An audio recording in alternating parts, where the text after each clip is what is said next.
Buenas tardes, muchachos, ¿cómo están? ¿Bien? Qué bien. Bueno, el día de hoy vamos a revisar un tema que es importante para ustedes que están prácticamente iniciando en este tema de la medicina prehospitalaria y que prácticamente ya se tiene algún tiempo ya manejando con este tipo de pacientes. Pues bien, déjenme les platico rápidamente. La semana pasada tuve la oportunidad de haber estado con una compañera, una amiga, que hace muchos años trabajábamos en un servicio privado de ambulancia y prácticamente platicábamos de cómo el tema del manejo del paciente en estado crítico ha cambiado mucho. Hoy en la actualidad ya se tienen protocolos establecidos, ya se tienen prácticamente todo un sistema para poder preparar y trasladar a un paciente en estado crítico. Anteriormente todavía a mí me tocó cuando desgraciadamente te tenías que como pelear el paciente, ¿no? Donde cierta cruz, que no me voy a meter en nombres, tenías que prácticamente írtelo a pelear, mal dicho, ¿ok? Bien. Creo que en algunas ocasiones han visto esta imagen, ¿sí?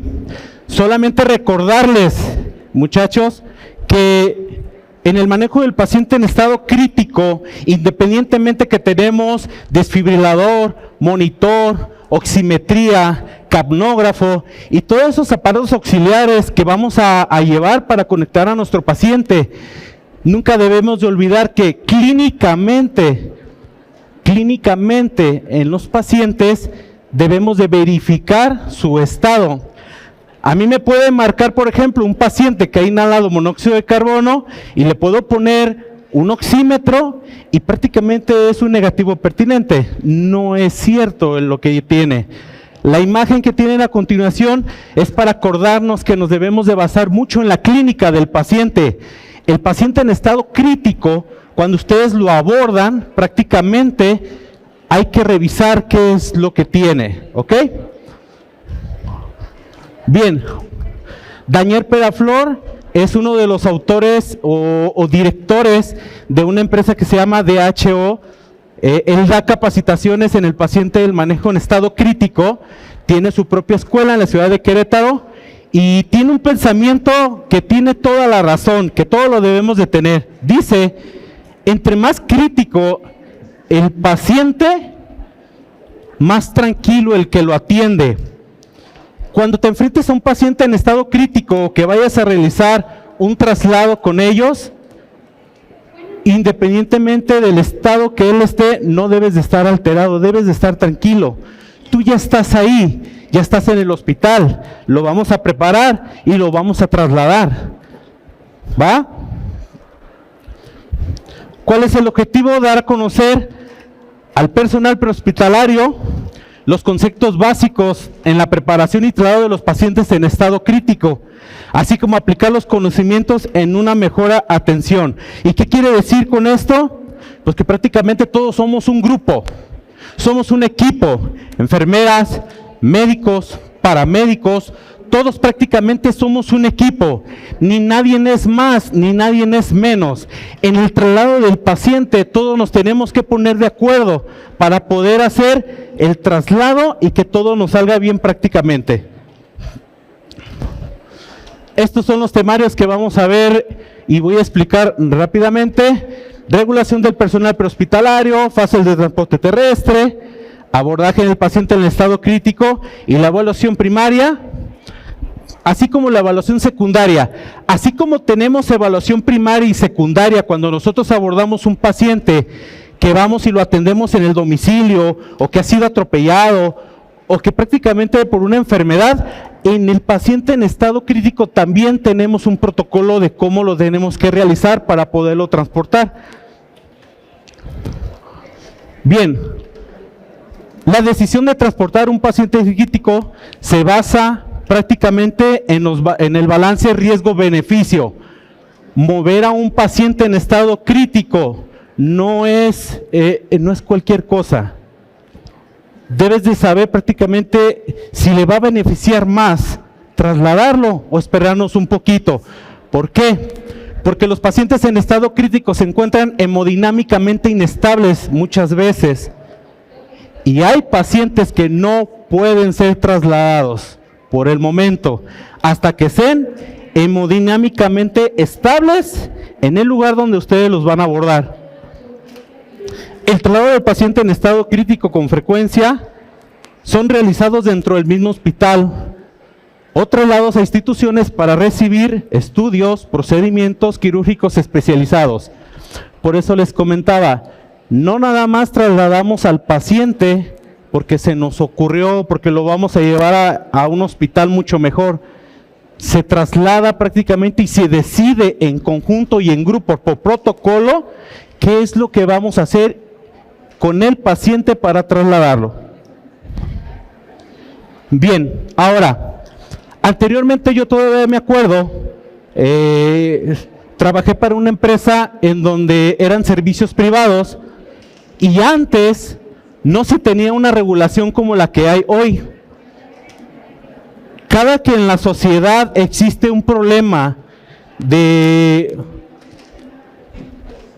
que el gobierno prácticamente no lo revisa, lo regula para que todos prácticamente sepamos de lo mismo. ¿Y qué quiere decir esto? Pues que anteriormente yo me acuerdo que cuando yo salí en la primera generación hace muchos años, a mí me dieron un diploma. Hoy en la actualidad hay certificaciones, hay titulaciones y prácticamente el tema académico ha incrementado. Entonces, la NOM 034, expedida por parte de la Secretaría de Salud, regula los servicios, así como la atención médica prehospitalaria, y dice: todo personal que preste servicios de atención médica prehospitalaria a bordo de una ambulancia deberá de tener una formación específica y recibir capacitación periódica atendiendo el tipo y nivel resolutivo del prestador del servicio. ¿Qué quiere decir? Si vas a trabajar o si te vas a dedicar a los traslados sencillos como técnico en urgencias médicas básico, puede pasar. Pero si vas a manejar a un paciente en estado crítico, debes de tener esa capacitación. Debes de hacer diplomados, debes de hacer capacitaciones en línea o prácticamente actualizarse. Cualquier persona no puede manejar a un paciente crítico. Se necesita de mucho estudio. Se dedica de años de entrenamiento para poder trasladarlo por el tipo de pacientes que manejamos. Así como el técnico en atención médica prehospitalaria fue regulado, también la regulación son para todas aquellas personas que se dedican al servicio de operar una unidad de tipo ambulancia. Hoy en la actualidad existen cursos también para darles actualización a ellos. Y más adelante en las diapositivas vamos a ver el por qué debería de una persona que es operador y paramédico, como te lo dice la norma, debe de saber o debe de estar certificado en el manejo de vehículos tipo ambulancia. Bien, aunque parece ser que mucho no tiene nada que ver en esto, el código de vestimenta habla y platica mucho de la persona que lo va a atender. Es muy común que cuando te subes a un servicio, ves al paramédico con una gorra hacia atrás, se pone una playera que prácticamente no sé de dónde la sacó, y que la realidad de las cosas es como tú te vistas, es como te van a ver. Si tú le vas a brindar un servicio en un traslado, en el caso de pacientes en estado crítico, créanme que en ese momento los familiares quieren recibir toda la atención, no quieren estar viendo personas así. Para eso necesitamos un código de vestimenta y vestirse bien para trabajar, ya sea en un servicio público o privado, les dará prácticamente a ellos la confianza de la persona a quien le va a poner las manos. Y muchos dicen, eso no tiene que ver. No, sí tiene que ver, totalmente tiene que ver. El cómo te vistas tiene que ver en el tipo de trabajo en el que tú estás. Bien, hay 3 principios fundamentales en el manejo del paciente en estado crítico. El primero es conocer que debemos de tener al paciente adecuado. El segundo, en el momento adecuado y al hospital adecuado. ¿Qué quiere decir esto?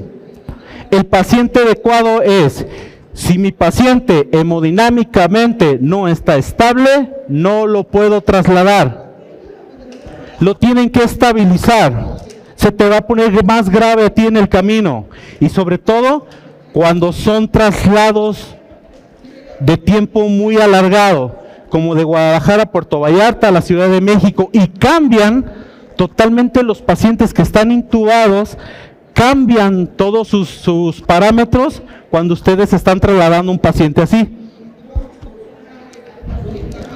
Estas son las fases de la transportación terrestre: la activación, la estabilización, traslado, transferencia y la reactivación de la unidad. En la activación se recibe la comunicación de forma del traslado o del paciente que ustedes van a trasladar. Se contacta físicamente con el paciente, se tiene una respuesta organizada inmediata y se transfiere el paciente a un centro asistencial. Lo voy a desarrollar un poco más rápido y práctico en esto. En la estabilización, deberemos de utilizar los protocolos estandarizados que nos sirven para el traslado del paciente en estado crítico. Debemos de saber sobre evaluación primaria y evaluación secundaria. Va a cambiar, va a ser muy diferente. La evaluación primaria que nosotros les hacemos a los pacientes que nos encontramos en domicilio o nos encontramos en la calle va a cambiar totalmente. En vía aérea cambia totalmente. En buena ventilación cambia totalmente, porque se trata de un traslado, no de la atención que tú vas y le das inmediatamente en la calle. Y la aplicación del tratamiento de soporte. En la fase de traslado comienza cuando se instala y se asegura al paciente dentro de la unidad de traslado.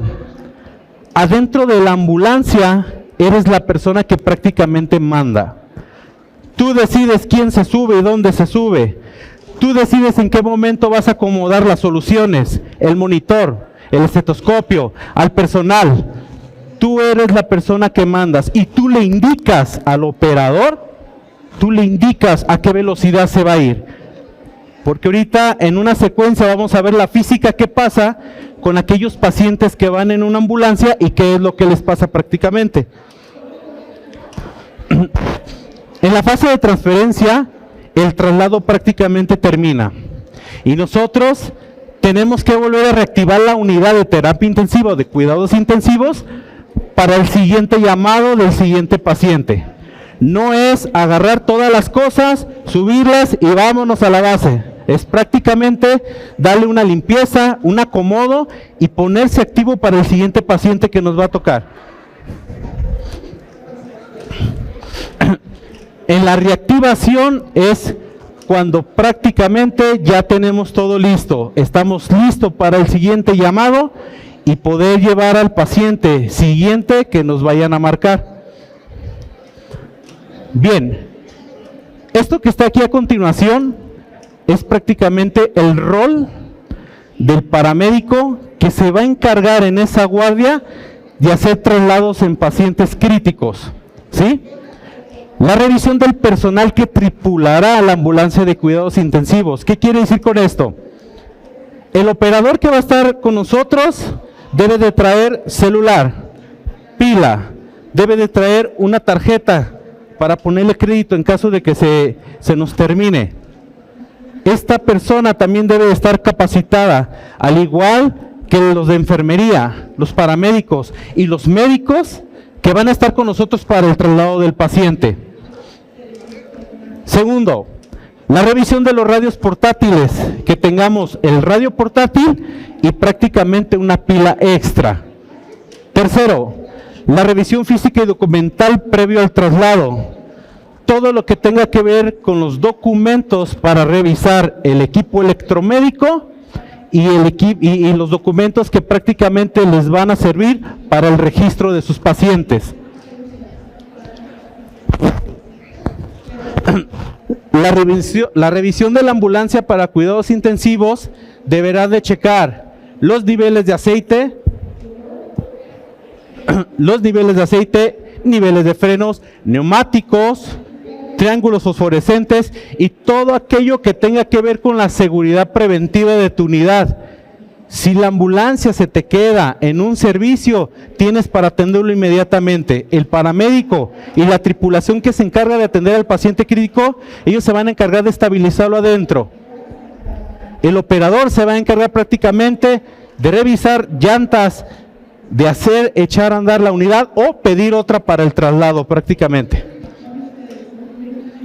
Bien, en el abordaje del paciente crítico se tienen protocolos. Las instituciones deberían, no lo sé, ha de haber algunas instituciones, deberían de tener protocolos para el manejo de pacientes o traslado de pacientes en estado crítico. Comúnmente, cuando sale un paciente en estado crítico, nomás lo que hacen es tú, súbete y trasládalo, ¿sí? Eso es lo que prácticamente no se debiera de hacer. ¿Habrá algunas instituciones que sí lo hacen? Pues sí lo hacen, pero no debería de ser así. Conocer con qué tipo de paciente te vas a enfrentar. ¿Es un paciente que es enfermo o es un paciente que es traumatizado? ¿Qué tipo de paciente te vas a enfrentar? O sea, hacen el llamado, te informan del paciente, qué clínica está, dónde está, qué diagnóstico tiene, qué es lo que va a necesitar. Aunque las unidades de cuidados intensivos deberían de llevar todo el equipo electromédico, nosotros tenemos que tener esa información previa.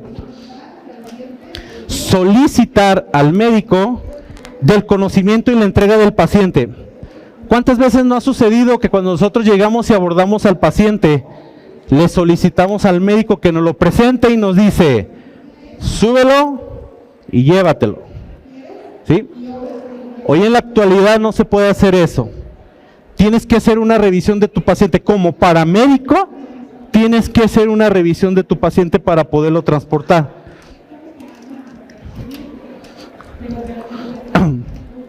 Siguiente, solicita los documentos para el traslado del paciente de conformidad a la NOM 04 del expediente clínico.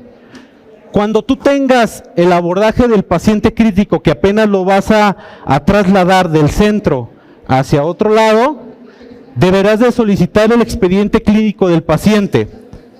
Deberás de conocer de las radiografías, de los laboratoriales y de todo lo que tenga que ver con él, porque a ti te toca entregarlo al médico receptor. Y el médico receptor, si te pregunta, no va a haber tiempo para que le digas, es que no lo vi en la placa, es que ya la dejé. Tienes que trasladar todos los documentos para podérselos entregar al médico receptor. Analizar la nota de evolución del paciente. Esto tiene que ver con la normativa 004 del expediente clínico. No te lo tienen que negar. Como paramédico debes de conocer del tipo de paciente que vas a manejar. Es indispensable que le pidas al doctor, que le solicites al doctor estos documentos para que le des lectura. En tu libretita de notas pones todo lo que tú observaste porque te va a servir. Hoy en la actualidad se vale tener una libreta y una pluma y ponértela a un lado, no importa, no pasa nada. Se vale tener el nombre de los fármacos y las dosis en una libreta, no pasa nada. Cuando realizo traslado de pacientes, no nomás traigo una, traigo 5 libretas diferentes. Y eso no quiere decir que no sé, no sabes, qué burro. Esto ya no cabe ahorita en el traslado de los pacientes críticos. Si algo se me olvida, lo agarro y lo saco y veo las dosis que tiene para poderle aplicar a mi paciente.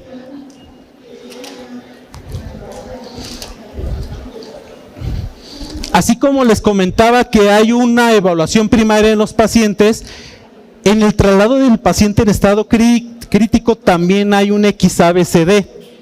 ¿Sí? Bien. En la X te vas a encontrar con escenarios en donde va a urgir que traslades a los pacientes críticos. Vas a llegar a tal cruz o tal centro médico y te van a decir, vámonos rápido, herida por arma de fuego en tórax, hemorragia exaginante, y te van a decir, rápido, vámonos en el traslado. Este tipo de pacientes no se pueden trasladar. Mientras hemodinámicamente no estén estables, no los puedes trasladar. Pero tú como paramédico podrás y tienes la habilidad de controlar una hemorragia exaginante, hemostáticos, torniquetes y el manejo de los medicamentos que hoy en la actualidad ya se utilizan, ácido tranexámico, hasta incluso si tu paciente que vas a trasladar, tu paciente crítico, tuvo una hemorragia exaginante, pregunta las dosis, cómo lo manejan, cuánto les han puesto. Toda esa información la debes de saber tú. Bien, aquí es donde prácticamente les digo que se va a empezar a ver una pequeña modificación. Si ustedes saben, los que ya han revisado el tema de abrir vía aérea, hemos visto sobre cánula, sobre tubo endotraqueal y todo eso, ¿verdad? Aquí se supone que es un paciente que ya está intubado, ya tiene asegurada la vía aérea. Nada más lo que nosotros vamos a hacer es trasladarlo, pero para ello, primero, me tengo que verificar que el tubo esté permeable. Arrímate con tu paciente, revísale el tubo, que tenga vaho, que se vea que inspira y expira, arrímate con él. El médico, y no es porque traiga nada con ellos, no te tiene que decir que no te arrimes o eso, examínalo, va a ser tu paciente en el traslado. Revisa que el tubo no esté tapado, revisa que el ventilador esté en los parámetros correctos para poderlo trasladar, verifícalo. Si te vas a llevar a un paciente de la ciudad de Guadalajara a la Ciudad de México, los parámetros te van a cambiar. Si tienes un paciente crítico por hemotórax y lo viajas a la Ciudad de México, vas a tener problemas ventilatorios con él. Por eso debes de verificar el ventilador antes de retirarlo, antes de sacarlo, perdón. No debe de haber secreciones. ¿Ustedes saben para qué nosotros cargamos un estetoscopio? Lo cargamos prácticamente para que cuando abordemos al paciente, revisemos que está ventilando. Para eso lo cargamos, en ápices y en bases, aunque esté intubado. Necesito saber si el paciente le entra y le sale el aire con oxígeno. Eso es lo que yo necesito saber.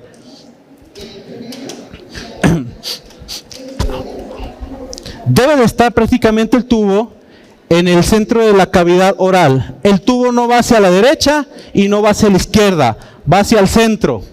Si ustedes lo ven que está inclinado, acomódenlo, va a ser su paciente y el paciente se te va a empezar a empeorar en el camino. Nada más vas a estar tú.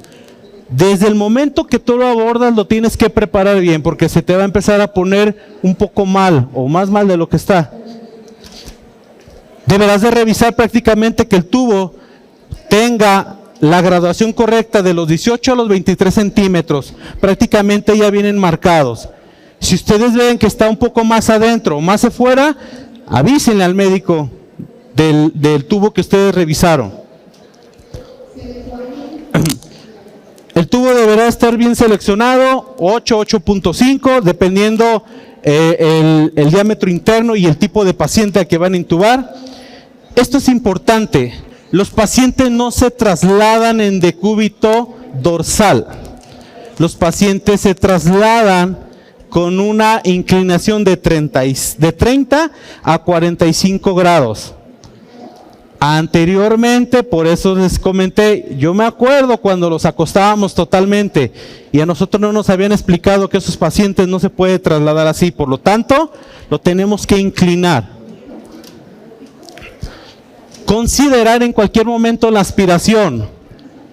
Y aunque debes de saber que en algún momento debes de realizar la aspiración, también debes de saber que si te pasas de los segundos de aspiración a tu paciente le provocas hipotensión. Lo mismo que le va a pasar en el centro médico te va a pasar en la unidad. Va a haber momentos en los cuales le vas a oír secreciones y vas a tener que actuar. Para eso, tu bolsa, válvula, mascarilla, tu aspirador portátil, ¿sí? Tu solución a un lado para poder limpiar la cánula Yankauer o la sonda blanda, perdón. Tienes que estar preparado con ese tipo de pacientes para que no te suceda. Y prácticamente el neumotaponamiento se encuentra bien insuflado, que es de 20 a 25 centímetros de agua para traslado. Ese es en lo que es A. Si se dieron cuenta, ha cambiado, se ve muy diferente a cuando nos han enseñado en un salón, en una escuela, de cómo debemos de atender, abrir la vía aérea, ¿verdad? Aquí es muy diferente. Ok. Buena ventilación. La buena ventilación tiene 3 elementos que lo hacen que ustedes lo revisen. Una buena oxigenación, un buen nivel de CO2 y buenas presiones pulmonares. En la buena oxigenación deberá de tener por lo menos una saturación de 92 a 96, prácticamente. Observando los ventiladores volumétricos ciclados, ¿cuáles son prácticamente los parámetros que le han manejado a ese paciente? Segundo, un buen nivel de CO2. La capnografía deberá de ser de 35 milímetros de mercurio a 45. Si en el capnógrafo te hay modificaciones, hay algo que tiene el paciente y para poderlo trasladar lo tienes que acomodar. Las presiones pulmonares, que prácticamente son las que son pico, meseta, transaéreas y presión de distensión no más de 15 centímetros. Creo que ustedes vieron un tema como de ventilación hace rato, ¿no? Sí, en donde les pusieron unos gráficos y les decían esto es el pico, esta es la meseta, a eso se refiere. Los ventiladores volumétricos ciclados tienen esas ondas donde las tienes que revisar. Ahí tú revisas si es un paciente que está adecuadamente íntegro en el momento para poder trasladar. Y la revisión de los parámetros del ventilador, como les comenté. En la letra C, la tensión arterial óptima de 120/80, como lo establece la NOM 030 de la Secretaría de Salud. De igual manera, nos dice que la tensión arterial óptima es de 120/80. Eso es lo que nos marca, ¿sí? Debemos de tener y revisar en el paciente una tensión arterial media de 65 a 80, con o sin vasopresores. ¿Qué quiere decir esto? Aquellos medicamentos que prácticamente hacen que la tensión arterial se encuentre constante y que no tenga problema. Llenado capilar del paciente, tanto en las partes de los pulpejos como en la parte tenar. La temperatura corporal de 36 a 37,9. La frecuencia cardíaca de 60 a 100. Y otro punto importante, revisen que los pacientes antes de que los vayan a retirar no tenga oliguria o que tenga menos de 0.5 mililitros por kilogramo, porque estamos hablando probablemente de un estado de hipovolemia en ese tipo de pacientes. En el déficit neurológico se basa más hacia el tema de las pupilas. Creo que por ahí varios de los instructores les han explicado sobre la revisión de las pupilas iguales, redondas, reactivas a la luz, y que cada una de ellas tiene anisocoria, midriasis, mióticas, y cada uno de ellos te va a decir de algo que le está pasando. Decía un profesor, los ojos son prácticamente lo exterior del cerebro, y tú cuando pasas la luz, eso es lo que tú estás verificando qué hay aquí adentro. Deberás de revisar la sedación, como la que utilizan en la escala de Rasch, que es desde combativo hasta profunda, y la glucometría se debe de mantener en 140. En la E, se debe de manejar la fiebre. Antes de sacar al paciente, deberemos de revisar si el paciente se presenta fiebre, si hay alguna neumonía asociada al ventilador, si hay infecciones relacionadas con los catéteres periféricos y centrales que le pongan al paciente, si hay infección en algún sitio quirúrgico, alguna operación que le hubieran realizado, Y revisar la prevención de las úlceras antes de trasladarlo, de pasarlo. Bien, en la revisión secundaria en el mismo paciente, vamos a revisar esta neumotenia. Creo que varios ya la han visto, ¿verdad? La neumotenia. Ok, este tipo de neumotenia la vamos a utilizar cuando inspeccionemos, palpemos, percutimos y auscultamos. ¿Qué es lo que inspeccionamos? Inspeccionamos cara, cabeza, oídos, boca, nariz, cuello. Estamos hablando del paciente y todavía no lo trasladamos. Nada más lo estamos valorando para poderlo sacar. También debemos de revisar tórax, focos cardíacos, la topografía abdominal. En cada uno de los cuadrantes debemos de revisar el estetoscopio para oír los ruidos intestinales, palpar para saber si hay distensión, vientre de madera. En el abdomen prácticamente los cuadrantes, tenemos que revisarlos en una evaluación secundaria. Las extremidades superiores e inferiores, si no tienen edema, si no cambian de color, si no tienen algo que ni el médico, ni los enfermeros, ni las enfermeras, ni siquiera el expediente clínico viene, tenemos que verificar antes de sacarlo, a ver si existe un edema, si existe una quemadura, si existe algo en extremidades superiores e inferiores también. Una parte muy importante es, una vez que ya lo tenga listo para poderlo pasar al carro camilla, realizarle mecánica corporal a este tipo de pacientes. El paciente en estado crítico, cada que lo vas a mover, lo tienes que volver a verificar. Si yo lo muevo de la cama al carro camilla, agarro el estetos y le checo campos pulmonares de nuevo. Si yo lo vuelvo a mover, le checo campos pulmonares y le checo focos cardíacos. Tengo que volver a revisarlo, porque muchas de las veces en los movimientos que hacemos se pueden extubar o puede haber problemas cuando nosotros hacemos el cambio. Por eso tenemos que revisar y utilizar la mecánica corporal en ellos. En el transporte de los pacientes terrestres tienen las indicaciones de incrementar el nivel de atención, intervenciones terapéuticas fuera de la unidad de cuidados intensivos o cuidados paliativos.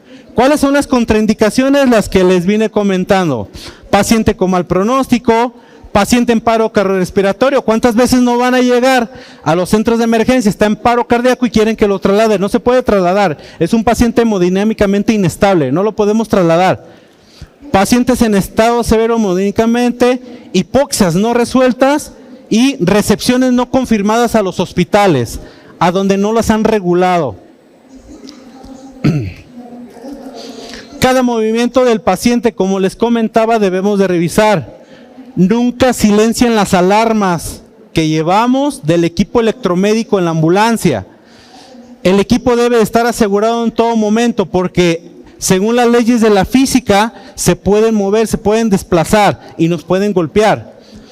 Checar constantemente el oxígeno y las baterías, constantemente los medicamentos y los insumos, tanto de las bombas de infusión, y mantener la comunicación constante entre la tripulación. ¿Por qué? Porque le tienes que decir al operador, subimos un paciente crítico, no le vayas a dar a 100 por hora, no es necesario. Traemos la unidad de cuidados intensivos, traemos los maletines, vía aérea, para intubar, fármacos. Venimos nosotros atrás, no hay necesidad de que le pises a la ambulancia, porque no le va a traer ningún beneficio al paciente. Bien, se debe de tener conocimientos, quien asigne como operador de la unidad, debería de tener conocimientos en el manejo de vehículos de tipo ambulancia. ¿Por qué? Porque él debe de saber que lo que lleva atrás, cuando acelera, cuando desacelera, cuando da vueltas bruscas, le viene y no le beneficia al paciente. Al contrario, le van a empezar a detonar temas físicos dentro de él. Esto es lo que prácticamente ya habíamos visto. El paramédico se preocupa del paciente adecuado, el momento adecuado y el hospital adecuado. Como somos un equipo, también la persona que opera la unidad lo debe de saber.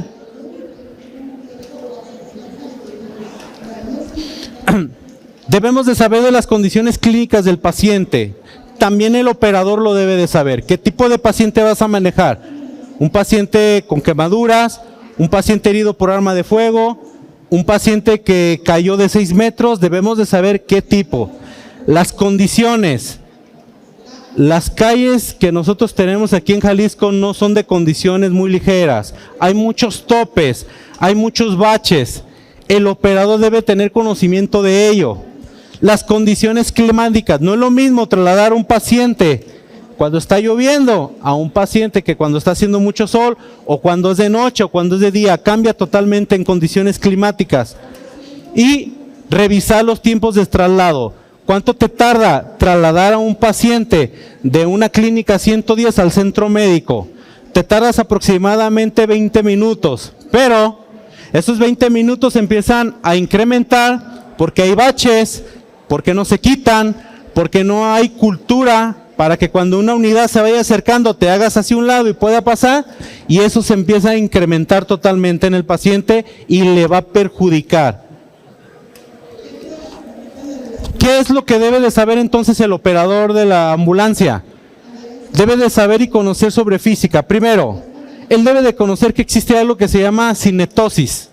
La cinetosis son los movimientos de 2 o más direcciones de forma simultánea. Cuando acelera y desacelera, le perjudica al paciente. Por eso no tienes que ir ni acelerarle rápido, ni desacelerarte en seco, porque le va a perjudicar al paciente, no a nosotros. Nosotros venimos agarrados atrás. ¿Qué es lo que pasa en la aceleración? Al paciente se hipotensa, se le disminuye la presión venosa central, disminución de la presión intracraneal, la taquicardia, hasta pérdida de conciencia, y en pacientes cardiópatas e hipovolémicos son sensibles a las aceleraciones de la unidad. Por eso, quien se diga ser el operador de la unidad debe de conocer sobre física. Y en la desaceleración va a pasar al revés. Ahora hay hipertensión arterial, aumento de la presión venosa, bradicardia refleja, desplazamiento visceral en cada uno de los movimientos que está realizando, y los pacientes con arritmias son especialmente sensibles a esto, que quiere decir que si vas a trasladar un paciente cardiópata, debes de saber, tanto el operador como tú, que no deben de desacelerar y acelerar, porque prácticamente no le va a beneficiar a nuestro paciente. Bien, esta tablita que está aquí te habla sobre los tipos de aceleración que hace la unidad. Hay 3 tipos de aceleración, que son los lineales, los radiales y los angulares. En los lineales, la unidad empieza a correr 20, 60, 80, 100 kilómetros, y eso prácticamente no le trae un beneficio a nuestros pacientes, porque en algún momento del movimiento se va a tener que detener. Segundo, el movimiento radial, que es prácticamente en la dirección que va, y prácticamente lo que hace son movimientos. ¿Cuántas veces no se pone una ambulancia atrás de nosotros y viene haciendo este tipo de movimientos? Este tipo de movimientos le afecta a nuestro paciente. Tercero, los movimientos angulares. Aquellas personas que están como operadores de unidad y que todavía piensan que ganarles a ciertas instituciones el paciente es bueno, claro que no. Cuando tú haces este tipo de movimientos en una ambulancia, al paciente totalmente lo vas a desorientar. Y un paciente que está intubado, un paciente que está manejado con fármacos, prácticamente no le va a beneficiar en nada. El sistema circulatorio se va a ver afectado. Por eso las unidades no deben de correr tan rápido, ni deben de estar esquivando tantos autos, y ni siquiera tienen que hacer movimientos angulares con un paciente. Bien, estos 2 tipos de fuerza los deben de conocer. El primero es la fuerza centrípeta. Cuando una unidad agarra una curva, entre más te alejes del centro de gravedad, más posibilidades hay de que esta unidad se voltee. Cuando una unidad se acerca más hacia el centro de gravedad, tiene menos posibilidades de que se volteen. Por eso las unidades se voltean. Agarran las curvas a 80 o 100 kilómetros por hora y giran. ¿Por qué? Porque no obedecen las leyes de la física. Y prácticamente aquí te lo dice. Bien, ¿qué también hay adentro de la ambulancia cuando traslademos al paciente? Hay vibraciones. Estas prácticamente se miden en hercios. Lo que es el motor, el chasis y la transmisión ejercen de 4 a 12 hercios. El paciente no debe de recibir ni siquiera uno. Por eso les decía que el estar moviendo a un paciente tienen que revisar prácticamente el beneficio, porque hay muchas cosas de la física que le va a atacar a él. Siguiente, la repetición de las vibraciones oscilan de entre 3 a 20 Hz. En cada momento que la ambulancia se está moviendo, le están trayendo consecuencias al paciente. Tercero, ¿qué es lo que ocasionaría esto? Microtraumatismos internos, cefalea, disconfort, dolor torácico, abdominal y sensación al orinar. Así como también en las vibraciones debemos de cuidar el equipo electromédico. Todo el equipo electromédico que tenemos en las unidades, en las vibraciones, se va a modificar. Los parámetros que están teniendo en ese momento no son ciertos. Las mediciones que se le hacen al paciente en estado crítico debe de ser cuando la ambulancia esté totalmente detenida, no cuando esté caminando. Bien, este es un esquema que aquí les puse abajo sobre las repercusiones vibrantes acústicas. Me voy a ir hasta mero abajo donde dice el ruido de una sirena, que es de 90 a 120 decibeles. ¿Sí? Solamente tienen un nivel permitido, que son de 85. Una sola sirena te llega hasta 120. ¿Se imaginan? Primeramente nosotros afectados por el sonido de la sirena y prácticamente también al paciente. Yo creo que de los 17 años que me dediqué al servicio de las ambulancias, sí llega un momento en que sí te afecta. Aunque muchas de las veces te llegó a gustar el sonido que hacía, sí te afecta. Después tienes hipoacusia, eso sí es cierto.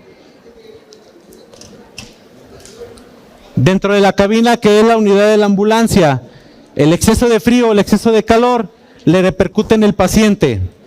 Va a haber ocasiones en las cuales vas a trasladar a un paciente en incubadora y le vas a tener que apagar al aire acondicionado, no lo puedes llevar prendido. Va a haber ocasiones en las cuales traslades pacientes de la tercera edad y van a decir que tienen frío, le vas a tener que apagar al aire acondicionado. Te tienes que poner prácticamente a que él se ponga a gusto, no a que tú te pongas a gusto en una ambulancia. La monitorización que se hace en el traslado prácticamente es lo que les comentaba. Si bien tenemos oxímetro, capnógrafo, monitor desfibrilador, ventilador volumétrico ciclado, bombas de infusión, no dejen de clínicamente observar a su paciente. El paciente esconde algo que ustedes, o que más bien el equipo no lo va a detectar, lo tienen que revisar ustedes. Por eso es importante hacer una valoración primaria y una valoración secundaria para poderlo trasladar a nuestros pacientes. A lo mejor no eres el médico, pero sí eres la persona que te vas a encargar de trasladarlo, por lo tanto tienes que asegurarte de todas las cosas que se hacen por protocolo.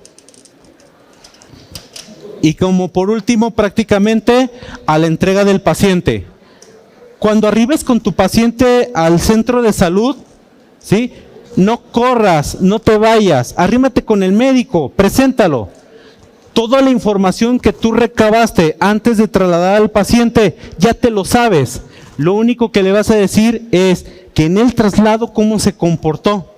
El diagnóstico ya lo debe de saber. Y si no, tú se lo vas a decir. Cuando ya entregues a tu paciente y del carro camilla lo suban a la camilla que es a la grande, y que prácticamente ya lo entregues, vuélvele a preguntar que si hay algo en la cual nosotros le podemos ayudar, porque muchas de las veces el médico te va a hacer la pregunta, ¿sí?, ¿y qué estaba haciendo? ¿Y qué le pasó? Y ustedes por eso tienen que recabar toda la información previo a su traslado. Bien, esto que yo les acabo de compartir es prácticamente, hoy en la actualidad, como les había comentado, existen protocolos definidos al 100%. Las instituciones se tienen que preocupar por tener protocolos en sus centros de trabajo para hacérselo saber a todos ustedes y que todos sepan lo que vamos a hacer con un paciente. Esto es poco de lo que como experiencia he aprendido en el traslado de los pacientes y que prácticamente en el día a día tú ya lo sabes hacer. Ya lo haces, yo lo haces. ¿Para qué? Para que prácticamente el paciente llegue lo mejor estable posible. Muchísimas gracias, muchachos.